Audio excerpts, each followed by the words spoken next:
Então, perceba, o médico, o profissional da saúde, o psicólogo, ele precisa estar sempre atualizado. À frente. Quem está pronto já morreu. Quem está pronto já morreu, nunca vai parar de estudar. À frente das melhores atualizações, publicações, mas antes dele levar aquilo para a prática dele, clínica, ele precisa ter certeza que é uma conduta oficial, baseada em evidências, segura para o paciente, que não vai colocar em risco a saúde e o bem-estar do paciente. Hoje a gente vive uma era, e é muito legal a gente trazer isso num podcast de psicologia e negócios, porque ao mesmo tempo que a gente incentiva o profissional a ser corajoso, a montar o próprio consultório, aprender vendas, isso resgata um lado do ser humano de ousadia, de ambição, de inovação.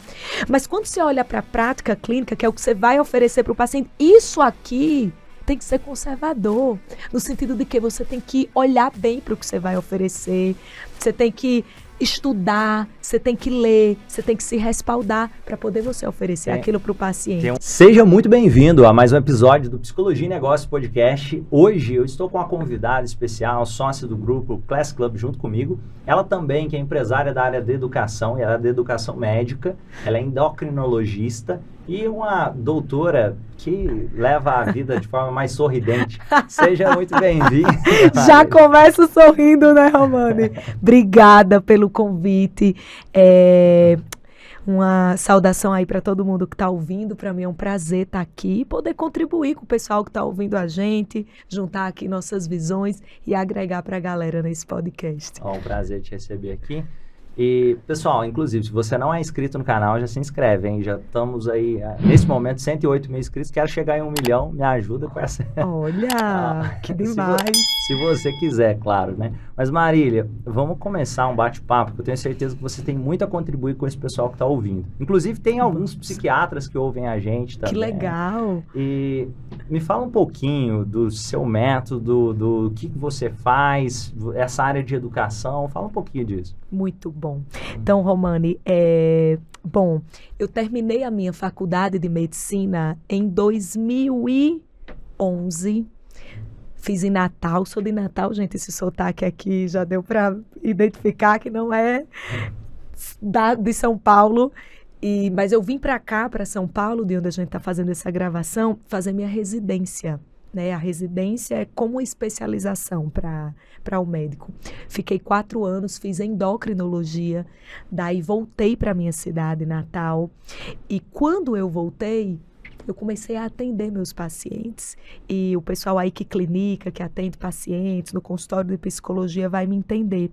Existe um desafio de toda pessoa que atende e quer e se propõe a ajudar alguém, o médico se propõe a ajudar o seu paciente, o psicólogo se propõe a ajudar o seu cliente, que é como aumentar a adesão daquele paciente, as orientações e as mudanças que ele precisa fazer. A primeira dificuldade que eu tive quando eu comecei a atender pacientes como endocrinologista foi assim, eu atendia muitos pacientes com obesidade, que me procuravam por eu ser endócrino para perder peso, e a primeira dor que eu tive é que eu falava tudo o que eles precisavam fazer. Muitas vezes vomitava todo o conhecimento médico ali acumulado. E era frustrante, porque eles não faziam nada do que eu falava, muitas vezes nem voltavam nas consultas, ou quando voltavam com o mesmo peso ou com mais peso. E aquilo me incomodava profundamente, porque eu falo sempre, eu fiz medicina para fazer a diferença na vida do paciente. E para mim não adiantava tanto conhecimento acumulado se aquilo não conseguia se traduzir em benefício real na vida do paciente. Sabe onde que eu fui parar, Romani, com essa dor e essa frustração? Na psicologia. Comecei procurando para mim. Eu sou uma amante do autoconhecimento. Eu faço terapia, cara, faz talvez aí uns 5, 6 anos, e eu comecei primeiro a tentar entender um pouco dessa sensação que eu tinha, que era uma sensação de impotência, de frustração, por não conseguir ver o meu paciente ter resultado. E eu entendi um pouco disso, do meu perfeccionismo, dessa coisa que o médico tem que curar, tem que resolver tudo, e não é bem assim, a gente precisa ser resiliente, a gente não vai resolver todos os problemas, mas esse meu processo de autoconhecimento, eu usei a técnica da TCC, terapia dos esquemas como paciente, eu comecei a ver o poder que isso tinha para ajudar alguém no processo de mudança individual. E aí eu fiz, cara, e se eu começar a estudar essas técnicas aqui e levar para minha consulta, sem jamais ter a pretensão de ser psicóloga, a gente não tem competência nem formação para isso, mas o que eu queria era trazer alguns insights, algumas técnicas que eu pudesse ali adequar dentro do formato da consulta médica para fazer uma consulta mais efetiva para o meu paciente. E aí eu fui estudar terapia cognitivo-comportamental, fiz uma pós-graduação em TCC pela PUC do Rio Grande do Sul e comecei a estudar um pouco de entrevista motivacional também, que é uma área afim da psicologia, não sei se alguém conhece, e mudei completamente a minha forma de atender o paciente. Eu saí de um formato de consulta, que era aquele formato muito hierárquico, que o médico está aqui em cima, o paciente está aqui embaixo, e o médico manda, o paciente obedece. Isso não funciona. Isso é, inclusive, cada vez mais a inteligência artificial vai substituindo, porque as pessoas querem humanos. As pessoas querem humanos, exatamente. Não querem semideuses também. As pessoas querem um ser humano do outro lado. Tem uma frase que eu amo, do Carl Jung, que diz assim: conheça todas as teorias, domine todas as técnicas, mas ao tocar uma alma humana, seja apenas outra alma humana. Isso fazia muito sentido para mim. E todas essas técnicas que eu fui estudando, a psicologia me ajudou muito. Eu tenho uma gratidão enorme à psicologia. Foram me reposicionando nesse formato de atendimento. E eu comecei a construir um formato de consulta muito mais horizontal, onde eu enxergava o paciente do mesmo tamanho e ele como protagonista do processo de mudança dele. E quando eu comecei a trazer essas técnicas para dentro da minha consulta, cara, eu comecei a ver uma mudança. Na minha clínica, eu tinha muita dificuldade no início de ter pacientes particulares. Talvez seja a dor de muitos psicólogos, terapeutas, profissionais de desenvolvimento humano que estão ouvindo a gente. Eu tinha muita dificuldade, acho que essa é a dificuldade de quem decide ir para o consultório particular, captar pacientes. Quando eu mudei esse meu formato de atendimento, eu percebi duas coisas que tiveram impacto nisso. Primeiro, os meus pacientes começaram a fidelizar mais, a aderir mais às consultas de acompanhamento. Eles faltavam menos, desistiam menos. Depois, as indicações desses pacientes começaram a aumentar. Então, um paciente que vinha, poxa, nunca passei por uma consulta, doutora Marília, é diferenciada, olha o jeito que ela atende. Não, ela faz umas perguntas, a gente fica meio reflexivo, eu nunca tinha me animado, me motivado para perder peso como com ela. E aí começou a me indicar. E isso teve um impacto no preenchimento da minha agenda. E foi muito legal ver isso. E colocando aqui, como endócrina, vou pegar algumas partes técnicas, depois algumas partes de negócios também. Legal. O que você acredita que faz as pessoas terem desafio para seguir essa... porque a pessoa vai no nutricionista, passa a dieta, passa o que tem que fazer, vai no endócrino, peraí, toma isso daqui, essa suplementação, aquilo, mas aí a pessoa simplesmente não faz. Me fala um pouquinho a sua visão sobre isso. Excelente. Eu diria que tem duas razões principais para isso, e claro, gente, simplificando muito, porque quando a gente adentra no universo da mente humana é muito complexo, é difícil você numerar fatores únicos, geralmente é multifatorial. Mas, Romani, eu acho que primeiro, o que é que leva as pessoas a não seguir as orientações que recebe de um profissional da área da saúde, né, como médico no meu caso? Primeiro aquilo não é necessariamente importante para a pessoa. O nível de consciência dela não enxerga, por exemplo, o excesso de peso como um problema. Não é um problema para aquela pessoa. Ela não está se importando com aquilo, como o profissional está se importando. Então, a primeira coisa não é um problema para mim. Esse motivo muitas vezes leva o paciente a não seguir, não se importar, não se comprometer com a mudança. O que é que você precisa fazer com esse paciente? Primeiro, não confrontá-lo, não obrigá-lo, porque isso aumenta a resistência do paciente à mudança. Eu falo sempre, né? É uma das coisas do meu método de atendimento. Resista ao reflexo de consertar. Não tenta consertar, não tenta apontar o dedo. Isso aí tá errado, se você não fizer, você vai ter um infarto, você vai ter um AVC, você vai morrer com 40 anos. Esse esse tipo de abordagem não funciona, baseada em ameaça, em medo, isso não faz a pessoa mudar. Primeiro não confronta e depois tenta, a partir da construção do vínculo, isso eu aprendi muito no processo terapêutico, entender quais são as motivações reais daquela pessoa e como você pode unir a mudança que você está propondo àquilo que já é um valor pessoal. Por exemplo, o peso não é um problema. Mas quando você pergunta para um paciente, me fala quais são as 3 coisas mais importantes da sua vida. E ele fala, minha família, meus netos, meus filhos. E você faz a seguinte pergunta, olha, se você não mudar nada dos seus hábitos nos próximos 5 anos, como você se vê daqui 5 anos? E se nesse momento o paciente faz a ponte entre, poxa, daqui 5 anos, se eu não mudar absolutamente nada, eu nem sei se eu vou estar viva. Eu já fiz essa pergunta e um paciente me respondeu exatamente isso no consultório. E aí eu falei, e como você relaciona então a importância de você mudar agora para aumentar a chance de você estar vivo daqui 5 anos e poder usufruir dos seus filhos, da sua família, dos seus netos. Aí você pluga a mudança que você está propondo com aquilo que realmente é valor para o paciente. Então, isso é uma maneira de ajudar os pacientes, que é o perfil 1, que não acha que aquilo é um problema. E tem uma coisa interessante, tem muita gente que fala assim, motivação não funciona, o que funciona é disciplina. A minha visão é que motivação é talvez uma das únicas formas de mudar, porque é um motivo. Exatamente. Às vezes as pessoas confundem motivação com empolgação, e não é a mesma coisa. Um exemplo prático disso, pode ser que tenha uma pessoa que está apaixonada e ela tem um motivo para emagrecer. E às vezes ela está com preguiça de ir na academia, ela não tem nem necessariamente vontade de ir, ela não está empolgada. Só que ela vai. Então, o motivo é diferente da empolgação. Interessante. E pensando nessa questão aqui, foi interessante que você falou, olha, não só pela dor. E aí na psicologia já tem pesquisas, por exemplo, o golfinho. Para treinar, adestrar um golfinho, já tinha se tentado de diversas formas. Porque, tradicionalmente, a maior parte dos animais, o que fazia? Vou bater com chicote para ver se ele faz aquilo que eu quero que ele faça. Para muitos animais até funcionava. Só que com o golfinho já tinha tentado diversos tipos de coisas que causavam muito mais dor e ele não fazia o que os treinadores queriam. E, curiosamente, quando começaram a tratar com carinho, começaram a jogar, dar recompensa e mostrar, olha, eu vou cuidar de você à medida que você faz as coisas que é para fazer, curiosamente eles começaram a aderir mais e conseguiu o adestramento ali.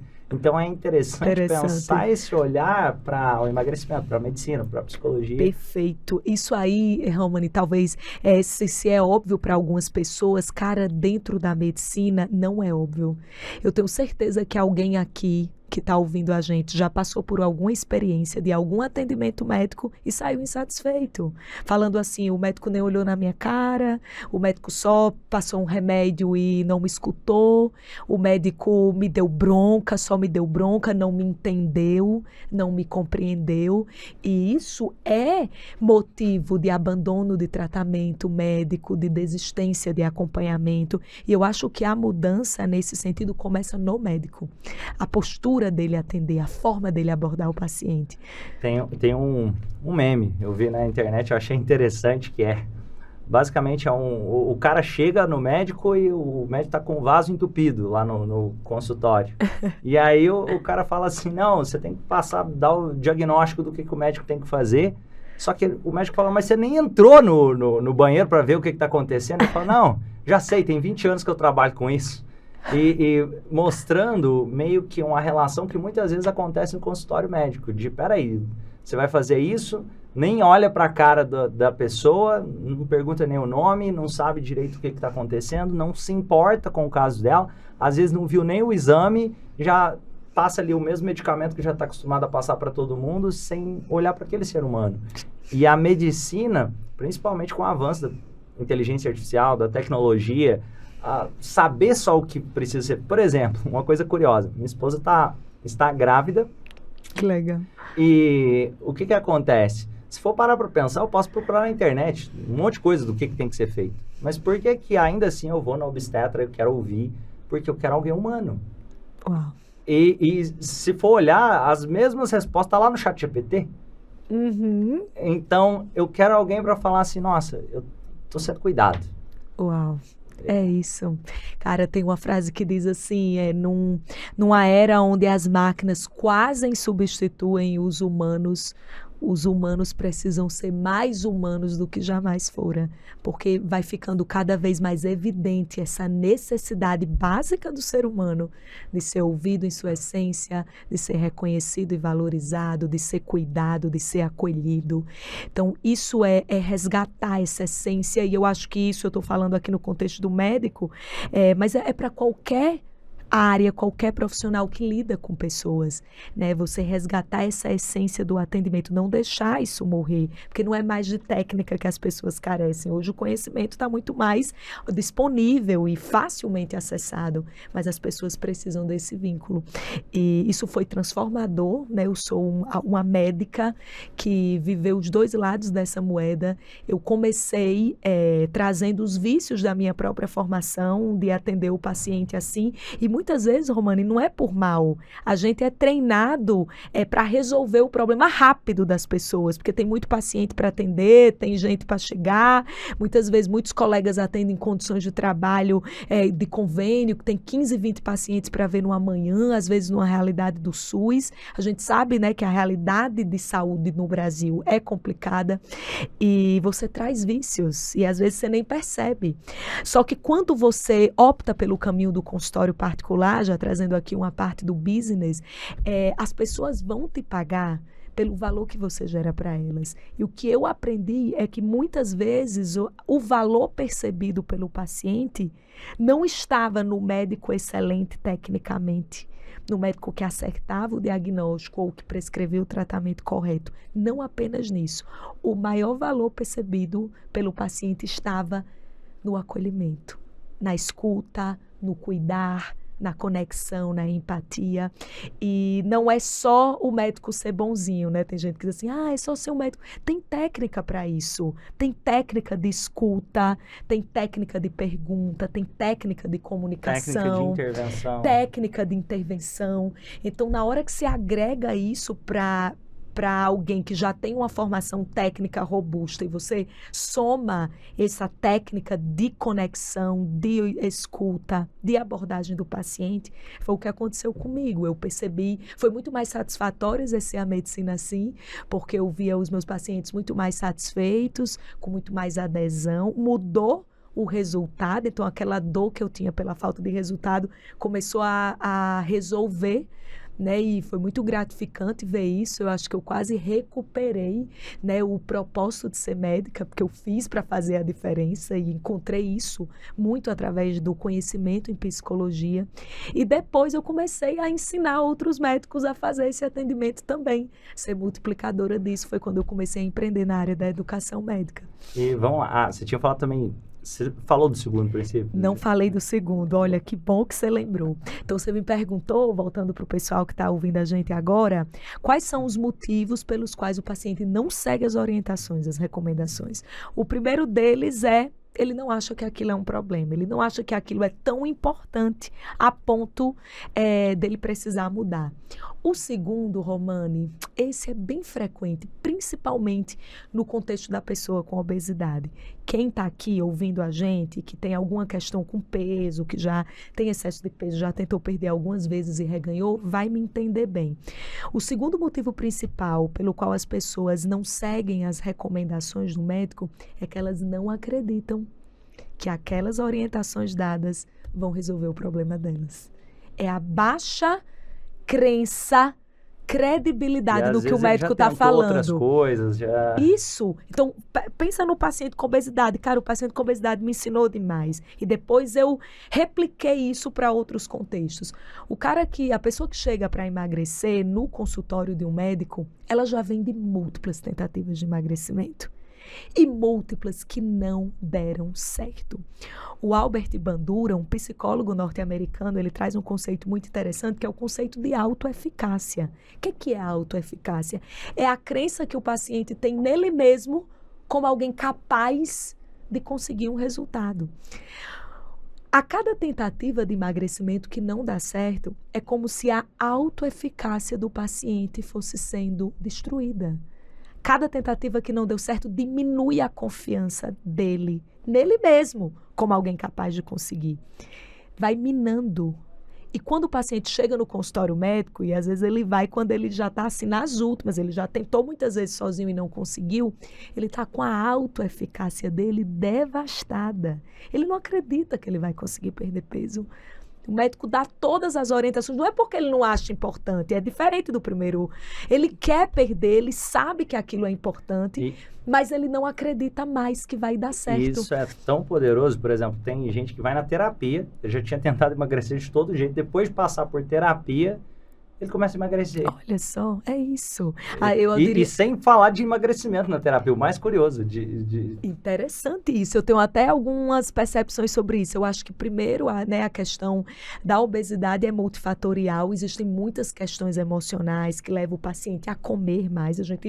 Comer é uma estratégia de regulação emocional. Então, na hora que você resolve alguns conflitos emocionais, a comida não precisa mais ser aquela muleta que você recorre toda hora, e depois você resolve outras questões, às vezes uma baixa autoeficácia por outras questões, experiências de vida que não tem a ver com o processo de emagrecimento, mas a tua autoconfiança aumentou, você resolveu aquilo, você está bem, você começa um processo de emagrecimento com muito mais engajamento, você tem resultado. Exatamente isso. E muito bom isso que você falou, e vamos pensar também na parte, imaginando, pode ser que tenha algum médico, algum psicólogo, algum terapeuta, alguém que trabalha com pessoas e está pensando assim, nossa... Psiquiatra, eu quero começar, o que eu faço? Eu fiz a minha especialização, eu fiz aqui alguma formação, mas eu não sei como que eu começo nessa parte do negócio. Você trouxe ali que no início começou a ver com alguns vícios, depois foi se transformando. Quais as recomendações? Pode ter gente perguntando, uma pergunta muito comum que eu ouço aqui, era a sua opinião também sobre isso, será que eu começo online? Será que eu vou para uma clínica? Será que eu procuro um plano? Quais recomendações você dá? Muito bom. Olha, primeiro assim, é bom falar desse assunto e necessário, porque a gente não tem esse tipo de direcionamento na graduação, em nenhuma graduação, né? Nem em medicina, nem em psicologia, nem em nutrição. E é interessante, Romani, que quando a gente acha que para dar certo na profissão, a gente só precisa saber o técnico. Uma boa formação técnica vai te garantir pacientes. Era essa a ilusão que eu tinha quando eu terminei a faculdade. Eu fiz USP. O certificado, vai. USP, eu falei, cara, com essa residência de endócrino aqui na USP, vai chover de paciente na minha porta. E no meio da residência eu fiz um fellow na Harvard. Currículo desse, que nada, gente. Nada disso traz paciente. Produto bom não se vende sozinho. Não é porque você é um excelente profissional do ponto de vista técnico. Um exemplo prático. Melhor hambúrguer do mundo. Você acha que é o McDonald's? E está vendendo. Está vendendo bastante, porque existem muitas técnicas por trás. E todo profissional liberal precisa saber disso. Porque se ele não sabe disso, ele vai se submeter as opções de trabalho que aparecem, que na maioria das vezes são condições de trabalho ruins e que limitam o profissional, que engessam o profissional e que colocam esse profissional para viver muito abaixo do potencial de impacto e financeiro que ele poderia viver. Então, por onde que a gente começa? Se a faculdade não ensina, gente, a primeira coisa é você ter consciência que você precisa buscar esse conhecimento em outros lugares. E ter a humildade de entender que precisa... Tem uma coisa que é curiosa. Excelente, humildade é tudo. Tem profissionais que às vezes vêm, que aí pode ser que alguém tenha uma graduação, uma especialização, um mestrado, um doutorado, aí olha, fica quase com desdém de querer aprender ideias de negócio, de empreendedorismo, de como se não, essas outras pessoas não têm a graduação que eu tenho, então não tem como. E o mais curioso, às vezes tem pessoas que sem nenhum tipo de graduação começam a ter resultado mais expressivo do que quem tem. Cara, você falou uma palavra sensacional que muda o jogo nessa fase da vida do profissional, que é a humildade. Uma vez eu ouvi o Caio Carneiro, o nosso mentor lá do Clex, falar isso, e eu aprendi, levei para mim. Ele fala que humildade vem do prefixo humus, que significa ser fértil. Então, Então, uma pessoa humilde, ela é como um terreno fértil, ela recebe as sementes e ela gera frutos, ela fortifica, floresce. Então, a humildade, ela te coloca na condição de aprendiz, naquela condição que é necessária para você crescer. Humildade, para mim, é essencial para crescer. E então, você precisa ter humildade, precisa reconhecer que você precisa buscar esse conhecimento que a faculdade não te entregou e você precisa ser humilde para pedir ajuda e para aprender com quem sabe, sem necessariamente essa pessoa, muitas vezes não tem a formação técnica que você tem, mas ela conhece um jogo que você não conhece, que você está precisando aprender. E a terceira coisa, Romane, você precisa investir em cursos e mentorias com esse foco. Não tem outro jeito de aprender. Galera, na minha área, na psicologia, qualquer uma, só tem um jeito de se aprender como se dá certo. As estratégias de business, de vendas, de captação de pacientes, de marketing, de gestão, de liderança. É aprender com quem já tem resultado, com quem já sabe. Faz um curso dessa pessoa, investe num programa de mentoria e é investimento mesmo, porque você investe, você aprende o conhecimento que você não tinha, você junta com tua qualificação técnica, aplica e vem mais paciente para o teu consultório e os pacientes fidelizam e te indicam e aquilo volta para você e muito mais. Tem uma frase que eu falo que é quem tá pronto já morreu. Como assim quem tá pronto já morreu? Se você Boa essa! você conversar com alguém, essa pessoa pode ter 80 anos de idade, mas ela tá cheia de sonhos e projetos, ela tá cheia de vida. Se você conversar com uma pessoa de 20 anos de idade, que acha que sabe tudo, que começa a entrar numa soberba de que não tem nada para aprender, excelente, essa pessoa ou começa a entrar em depressão ou ela começa a entrar em decadência. Porque eu tenho muita coisa para aprender. A gente está em mentorias de ticket, ali, centenas de milhares de reais. E por que a gente faz isso? É a humildade de entender, opa, tem alguma coisa que eu preciso para o meu próximo nível. E cada um dentro da sua realidade. E você falou humildade, eu acrescentaria inteligência. O cara inteligente, ele sabe sentar nas mesas da qual ele é a pessoa que menos sabe para aprender com quem sabe. Isso para mim é sinal de inteligência. E as pessoas provavelmente que você mais admira, que tem mais resultado na sua área, são pessoas que sabem aplicar isso na vida. E outro ponto que eu também gosto de refletir, que às vezes começa, eu vou aprender mais. Aí ao invés de, em determinado momento, a pessoa já tem um bom conhecimento técnico. E aí ela, não, eu tenho que fazer mais um mestrado ou alguma coisa. E começa, isso é muito legal. Né, nessa busca, achando que aí os pacientes vão aparecer. É como se, peraí, é porque faltou mais uma especialização para os pacientes. Isso é muito bom, cara. Eu achei massa você trazer aqui, Romane, porque eu vejo isso muito, por exemplo, entre os médicos. Marília, meu consultório não está dando certo, eu vou fazer um após numa doença específica. Ou seja, o cara acha que está faltando técnica.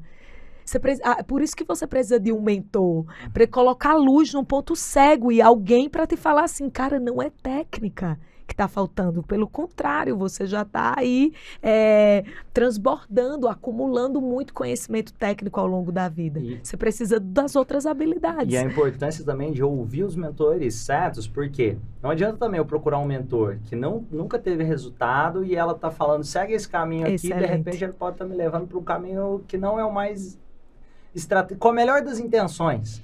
É como se fosse, eu quero comprar um navio. Mas eu vou pedir conselho para a pessoa que nunca comprou um navio ou para a pessoa que comprou um navio? Exatamente. E não precisa ser um navio, pode ser qualquer coisa. Eu quero comprar um microfone como esse. Deixa eu conversar com alguém que tem um microfone desse e que já está usando para saber ele é bom, ele funciona bem, o áudio sai legal. Agora não, vou conversar com uma pessoa que nunca teve microfone. Não, você tem que pegar esse daqui e tal. E da mesma forma na clínica. Vamos colocar, na universidade, esse é uma crítica construtiva para a universidade, eu via. Na faculdade de psicologia, por exemplo, a gente tem um monte de disciplina e a realidade é que você aprende um pouco de tudo e não aprende nada exatamente. Então, você vai ter que estudar depois daquilo, buscar e continuar em evolução permanente. E outro ponto interessante é que muitas vezes professores que estão dando aula, tem professores que têm boa experiência, mas tem uns que não. Então, até saber fazer essa... Opa, peraí, será que esse cara atendeu na clínica? Verdade. Às vezes o conhecimento técnico tá jóia, ele consegue me ensinar a técnica daquilo ali. Mas será que ele é uma boa pessoa para entender de como eu vou captar paciente, de como eu vou montar meu consultório, se for isso que você está querendo? Para olhar onde eu estou buscando esses Exatamente. Isso que você trouxe, Romani, é muito, muito importante, porque é saber para quem perguntar, para quem pedir ajuda e para quem pedir conselho. Então, você precisa perguntar e aprender com alguém que já conquistou o resultado que você quer conquistar. Então, o que é que você quer conquistar primeiro? Primeiro você define isso e depois você procura aquela pessoa que é referência para você naquele resultado, é com ela que você tem que aprender. E colocando aqui alguns pontos, no meio dessa trajetória sua, Marília, quais foram os principais desafios? Nossa, o primeiro deles eu contei aqui para vocês, foi a frustração com a falta de resultado do paciente. Foi difícil isso, me deixou bastante desanimada, mas ao mesmo tempo foi o que mais me impulsionou a sair do óbvio, a buscar novas ferramentas, a agregar no meu atendimento, virar esse jogo, ajudar os meus pacientes a ter mais resultado. E a partir daí o meu consultório começou a crescer. Então esse foi um dos grandes desafios. O outro, Romani, que eu acrescentaria, eu acho que foi a dor que eu sentia como médica, uma profissão que claramente ajuda pessoas em momentos de dor, né, de fragilidade física, emocional. Quando eu me posicionei no consultório particular, uma dificuldade que eu tinha era de trazer a mentalidade das vendas para isso, né, para o atendimento do meu paciente. Eu tinha dificuldade de cobrar o meu paciente. O médico, o psicólogo, o terapeuta, é um empreendedor. Um empreendedor, cara. Essa visão ainda não tinha nascido em mim. Lá atrás eu tinha muita dificuldade de cobrar quantos pacientes eu atendia de graça, principalmente quando era amigo, conhecido de amigo. Eu não cobrava. Tem uma frase que a gente ouviu agora esse final de semana que eu gostei muito, que lucro é um trabalho social. A empresa... Flávio Augusto falou pra gente, a maior função social de uma empresa é o lucro. E é de fato, né? E essa coisa é interessante, porque quem ouve isso, peraí, função social, o lucro, parece uma frase egoísta. Só que ao mesmo tempo, reflete, quem está assistindo aí, imagina que no Brasil, só no Brasil, nenhuma empresa pudesse dar lucro durante um ano. Acabou, empresas não dão lucro durante um ano. O que acontece com o Brasil? O que acontece com a padaria, com o supermercado, com o restaurante, com o local de podcast como esse aqui, com a internet que você usa, com a comida que você... Tudo. Se não tem lucro, o país acaba. Para. Então, o lucro é uma função social para a movimentação, para o crescimento. Cara, é muito foda essa visão. Mas essa visão, Romani, não é óbvia. Quando o profissional ele começa ali a clinicar, a começar o seu consultório sem nenhuma visão, nenhum preparo. E se você acha que tem isso na medicina, imagina na psicologia. Na psicologia, caramba. Imagino, é duro, é difícil. Então, você, sem essa visão, não é óbvio isso. Não é natural, não é fácil de absorver. E eu ficava com dificuldade, eu tinha de cobrar, de precificar meus serviços, de aumentar o valor da minha consulta. Esse foi um grande desafio. E como eu resolvi esse desafio? Para quem está ouvindo a gente que tem o mesmo desafio, está se conectando, está sentindo aí a mesma dor. Cara, eu fui estudar empreendedorismo.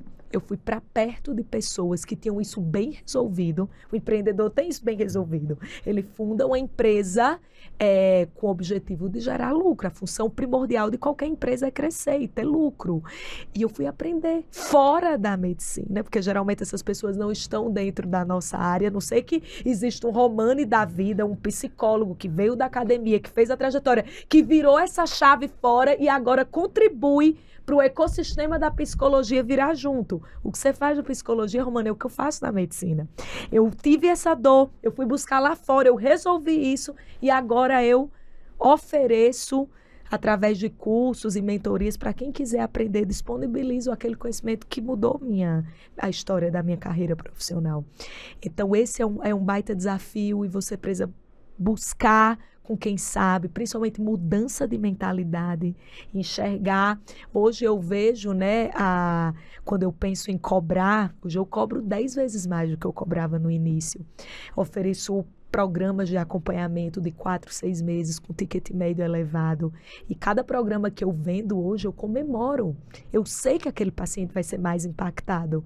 Porque, caramba, ele se compromete mais, ele se engaja mais. Eu tenho uma ideia que o dinheiro que alguém paga por algo também é um agente de transformação dela nesse processo. Uau! Isso é forte, hein? E é verdade. Eu falo assim, muitas vezes, se você quer ajudar, quantas vezes eu pensava assim, eu não vou receber desse cliente, desse paciente, porque eu quero ajudá-lo. Quando, na verdade, eu ajudava mais quando eu recebia. Por isso que você falou. O dinheiro que uma pessoa paga é um agente de transformação na vida dela. Ela me pagar ou não, eu ia ser a mesma médica. Mas ele não ia ser o mesmo paciente, pagando ou não. O nível de compromisso dele com o tratamento, com as mudanças, é completamente diferente quando ele paga. Então, no momento que eu me nego a receber, por um ato, achando que eu estou fazendo uma atitude nobre, de caridade, na verdade, eu posso estar atrapalhando o processo de mudança de resultado daquele paciente. Muito bom. É profundo isso, né, gente? Pessoal, deixa um comentário aí, quais as suas reflexões. Eu sei que tem muita gente que assiste aqui, e eu entendo também, talvez, por exemplo, eu tenho um público, isso é interessante, eu tenho um público de pessoas, às vezes mais velhas, e que estão numa fase da vida que querem atender de graça e estão bem resolvidas com isso. Mas... Isso é bom também. Entenda, separar caridade de trabalho.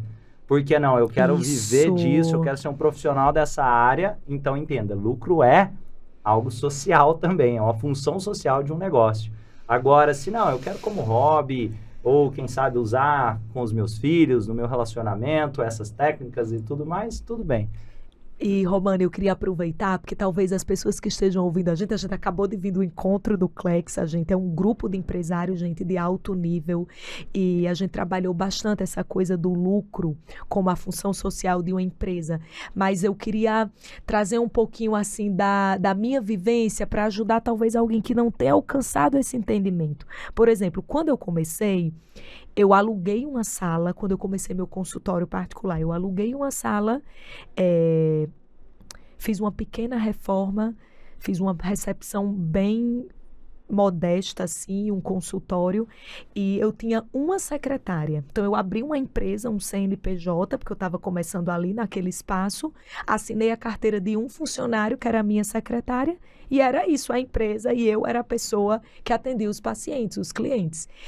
E só porque eu virei essas chaves de agregar novas técnicas no meu atendimento, impactar mais os meus pacientes, gerar resultado, aprender a cobrar pelo meu trabalho, aumentar o valor da minha consulta e ter lucro. Eu saí de uma sala de 33 metros quadrados, que só tinha uma funcionária, e hoje eu tenho uma clínica de 100 metros quadrados que tem 17 colaboradores, 5 de carteira assinada. Então, quando a gente fala, gente, que o lucro é a maior função social de uma empresa, é porque foi o lucro que me permitiu, ao invés de empregar uma única família, empregar 5 famílias, que são as minhas funcionárias. Um número muito maior de pacientes. Impactar um número muito maior de pacientes, porque se eu não tivesse lucro, eu não tinha recurso para sair de um espaço de 33 metros quadrados e reformar e montar um espaço de 100 metros quadrados. Muito maior de outros médicos também que aprendem com a sua metodologia. E ajudar outros médicos também, inclusive que atendem na minha clínica, para começar que, poxa, às vezes nem todo mundo tem essa ousadia, essa coragem de dar a cara e arriscar. Então, outros médicos que querem iniciar seus consultórios, como eu estou no espaço maior, eles podem alugar, enfim, a gente tem um modelo de parceria para isso. E tem mais, Romane, o tanto de imposto que eu paguei. O tanto de imposto que eu paguei sempre em cima de todas as receitas, esse imposto que vai para o governo, para diversas outras ações. Então, o que seria? Hoje, para mim, é muito claro essa coisa que o lucro tem função social, mas não era antes. Tem gente que pensa, não, mas aí a empresa não precisava dar lucro, porque isso não é social. E aí pensa, o governo paga. O dinheiro do governo vem principalmente das empresas que pagam impostos. Da contribuição dos empresários que pagam os seus impostos em dia. Então, hoje é muito claro para mim, é muito legal a gente estar trazendo isso. Parabéns por esse espaço que você promove, Romane. É muito legal a gente trazer essa visão, esse nível de consciência para os profissionais da área da saúde, para todos eles, porque eles padecem, como eu padeci no início, com essa coisa de que é errado cobrar, é errado vender, é errado aumentar o valor. Mas na hora que a gente traz essa consciência, a gente liberta a mente desses profissionais da área da saúde para crescer em suas áreas, para expandir, para prosperar. E a gente aumenta o impacto desses profissionais, porque eles conseguem ajudar muito mais seus pacientes, assim como aconteceu comigo, e impactar muito mais a sociedade de diversas formas, inclusive através dos seus lucros. Muito bom. E colocando aqui assim, imaginando que a pessoa vai começar agora, o que você traria também, por exemplo, alguém que está pensando, será que eu vou para uma clínica? Será que eu vou buscar o plano de saúde? Será que eu vou atender online? Tem alguma coisa nesse sentido? Legal. Você tinha me perguntado isso, eu tinha esquecido de responder. Tá. É empolgante, gente, aqui a mente O papo ferve de aí, né? insights, é muito bom, cara, e o Romano entrevistando, então, provoca mesmo reflexões. Cara, o que eu faria? Depende, minha resposta depende para a sua pergunta. Se eu não tivesse nenhum recurso, nem para pagar o aluguel de uma sala de baixo custo, às vezes a gente está numa situação, né, ou não quer correr esse risco de jeito nenhum, eu começaria no online.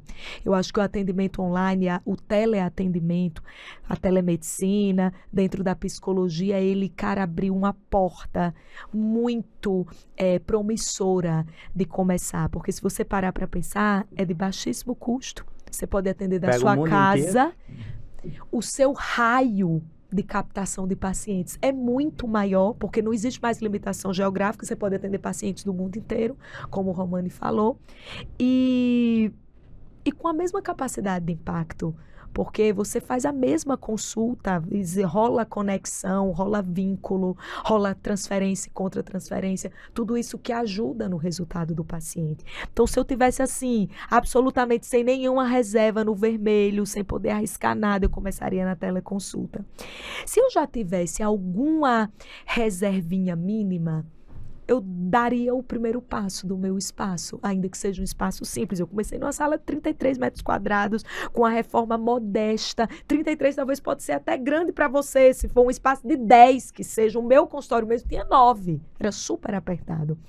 Mas ter o meu lugar materializado, para eu chamar de meu consultório.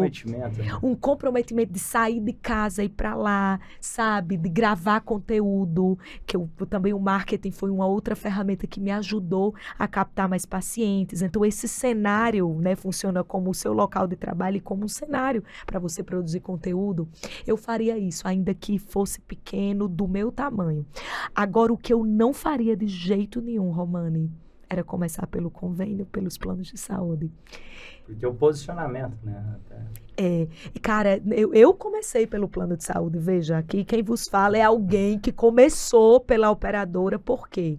Porque no início eu não tinha movimento nenhum de consultório particular, eu tinha conta para pagar. Todo mês, no final do mês, tinha boleto e de alguma maneira eu tinha que ter aquele dinheiro e o convênio, de alguma forma, no início, ele te dá uma garantia de agenda preenchida. Porque existe a demanda natural das pessoas que vão procurar o seu atendimento através do convênio e vai te dar.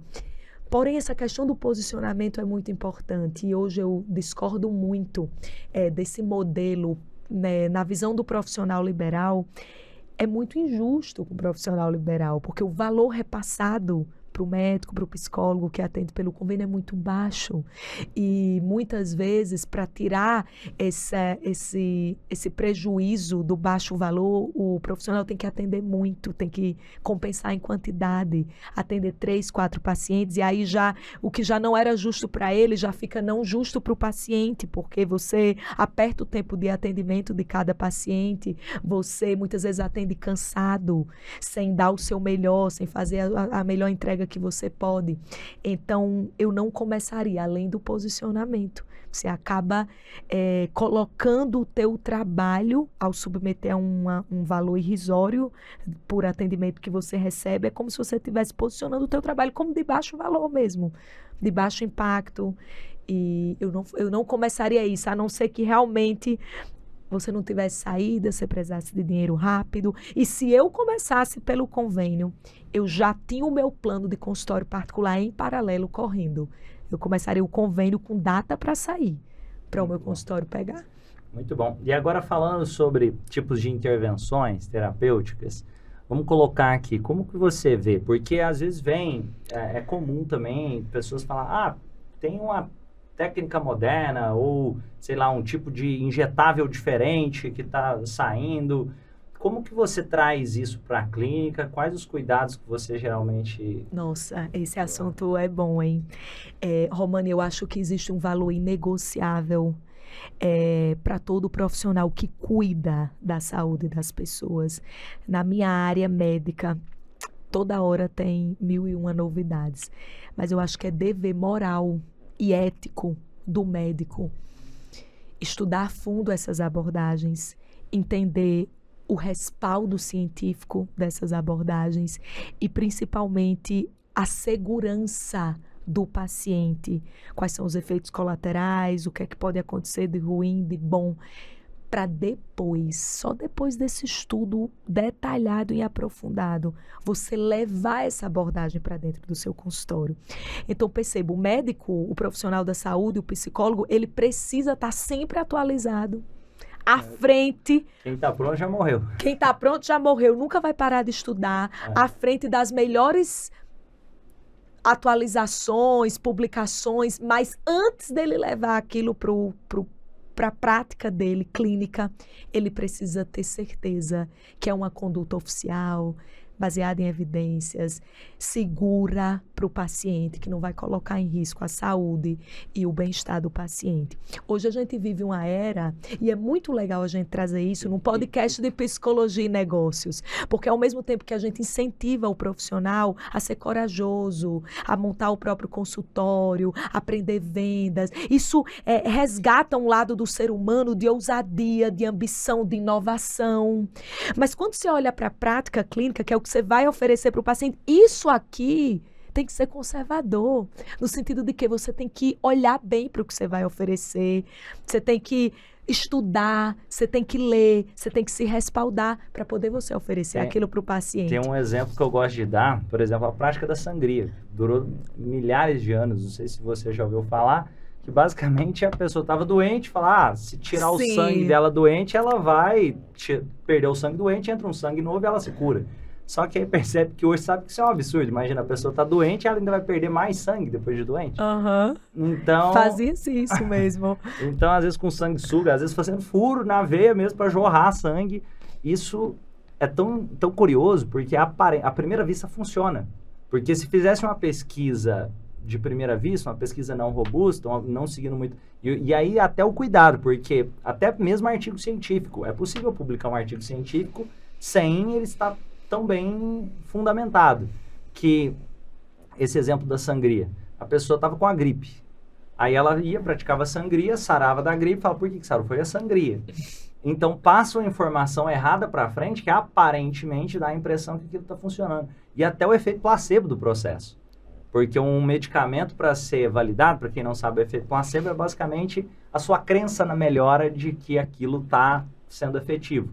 Então, quando vai fazer uma pesquisa com medicamento, tem o grupo controle, o grupo placebo, o grupo que está recebendo ali o medicamento de fato tem que ir muito melhor, ou significativamente melhor, do que aquele que está recebendo uma pílula de farinha ou uma pílula vazia. Só que aí, quando eu estou fazendo algum tipo de... a pessoa melhorou. Mas o quanto daquilo pode ser, talvez a atenção que ela recebeu, de estar em um consultório, alguém dando atenção para ela e ela parar para fazer se cuidar, aquilo poderia ser trocado, sei lá, por uma acupuntura, por alguma outra coisa que talvez causaria... será que foi aquele soro, aquela coisa que realmente causou essa melhora? É importante ter essa visão crítica também. Exatamente. E não estou dizendo também que não possa ser que talvez tenha algum tipo de abordagem ou soro, ou alguma coisa que realmente tenha os benefícios. Mas ter essa visão crítica de, opa, peraí. É efeito placebo ou funciona, né? É efeito placebo ou funciona? Como foi feita essa pesquisa? Teve um grupo controle? Teve uma pessoa que, sei lá, recebeu alguma coisa que não era nada para ver se... E com a mesma, porque boas pesquisas não são feitas para provar aquilo que eu quero provar. Boas pesquisas são feitas para, inclusive, ter possibilidade de refutar que aquilo que eu acreditava é aquilo mesmo. Verdade. E achei legal essa visão sua, trazendo um pouquinho. E me fala um pouquinho também, quando você percebeu, nossa, vai dar certo, o consultório está indo bem, quando foi, virou a chave e falou, nossa, estou no caminho? Caramba, que legal. Muito bom, Romani. Eu acho que esse momento, ele aconteceu mais ou menos 2 anos depois daquele primeiro passo de começar meu consultório, de ter poucos pacientes, da agenda vazia, quando eu comecei a gerar mais resultado para os meus pacientes, ter mais indicação e aprender mais dessa parte de business, de posicionamento, de vendas, de marketing digital. Colocando tudo isso no intervalo de 2 anos, eu saí daquela fase de agenda vazia para um momento da minha vida profissional que eu tinha um giro de pacientes no meu consultório continuado e que eu conseguia viver só da receita do meu consultório particular, sem precisar de mais nenhum outro vínculo de trabalho, nem convênio, nem plantão, no meu caso que dava plantão, e de nenhuma outra receita. E, cara, isso é muito bom, é muito gratificante, vale muito a pena. Eu acho que dá um senso, a gente começou falando de autoeficácia, dá uma autoeficácia muito boa aqui dentro do profissional, uma autoconfiança, porque você vê que é possível construir a realidade de trabalho que você quer para você, desde que você esteja disposto a aprender o que você precisa aprender para isso e a dar os passos que você precisa dar para isso. Que bom, que legal. E aqui, mas agora pensando um pouquinho na parte, você falou que está com uma turma de 17 pessoas? Aonde? No consultório, na clínica? No consultório, isso, uma equipe de 17 pessoas, 5 colaboradores e 12 profissionais. Que legal. Ali, como que é a diferença, pensando aqui, de uma pessoa que está sozinha, talvez sozinha, uma secretária, para uma pessoa que consegue ter ali 5 pessoas e mais uma equipe? O que muda nesse processo? Quais os processos que você teve que fazer para escalar isso? Pode compartilhar um pouquinho. Excelente. São habilidades bem diferentes requeridas para cada um desses momentos. Quando você está numa fase que você está começando o consultório, que você só tem uma secretária, o teu foco principal é captar e atender bem os pacientes que chegam. Então, você é muito mais psicólogo, muito mais médico do que qualquer outra coisa. Se você tem uma secretária boa ali, ela domina a operação, que não é complexa nesse momento, porque você tem um negócio pequeno. O que geralmente você aconselha? Vamos supor que tem alguém que está assistindo e está assim, e aí, o que eu peço para minha secretária fazer? O que é que eu peço para minha secretária fazer? Acho que a secretária, a primeira função dela é captar pacientes. Ela é o primeiro ponto de contato quando alguém interessado no teu atendimento te procura. Então, essa secretária, ela precisa ser boa em convencimento. Ela precisa conhecer o valor do seu trabalho e saber comunicar isso no momento que ela está em contato com o potencial paciente, para que esse paciente agende. O principal ponto é esse, é captar o paciente particular. É isso que sua secretária precisa fazer. Se ela fizer isso bem, você atender bem... Ela precisa desenvolver uma mentalidade de vendas. Né? Excelente, eu ia chegar nesse ponto. Ela precisa desenvolver uma mentalidade de vendas. Às vezes nem você tem ainda. Então, quanto mais você expande nesse sentido e aprende e desenvolve essa mentalidade, você pode treinar na secretária que você contrata essa mentalidade também. Nessa fase, Romani, as outras burocracias, digamos assim, de você ter um negócio, que é basicamente pagar um imposto e pagar o salário da sua secretária, se você tiver um bom contador, ele faz o resto. Então, um contador que cuida das finanças, uma secretária que precisa saber captar paciente, um bom médico que saiba entregar um bom atendimento, que fidelize e traga mais pacientes. Só para provocar o pessoal aí, talvez tenha alguém que está assistindo. Gente, olha que legal isso. Se você não é médico, inclusive, se você não é psicólogo, mas você pode montar uma clínica dessa, inclusive. Basta você contratar o médico, contratar a secretária e fazer o negócio girar. É isso aí. Quando você entende quais são as peças para fazer o negócio girar, você é livre, você pode contratar e gerir isso. No momento que você sai desse dessa fase para uma fase que você tem uma clínica com 5 colaboradores, carteira assinada, secretária, ESG e uma equipe de profissionais que atende, aí o nível de desafio é maior e as habilidades que você precisa desenvolver são maiores. E elas contêm as habilidades iniciais. Então, a tua secretária precisa continuar sabendo vender, você precisa continuar sabendo fazer um excelente atendimento, mas nesse outro nível aqui, você precisa, por exemplo, saber muito de gestão e liderança de pessoas, porque tua equipe cresceu, teu time cresceu, você precisa saber liderar essas pessoas, engajar essas pessoas em seus papéis, extrair o melhor dessas pessoas, mediar conflitos, ter uma comunicação assertiva.